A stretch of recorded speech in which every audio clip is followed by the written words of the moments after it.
close to where Dancing with Wolves were filmed.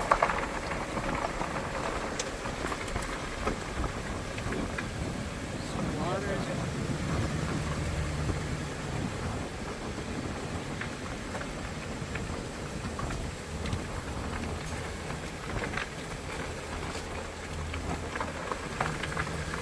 Down here was where the winter scene was of Dances with Wolves. So amazing down here. One of my favorite movies of all time.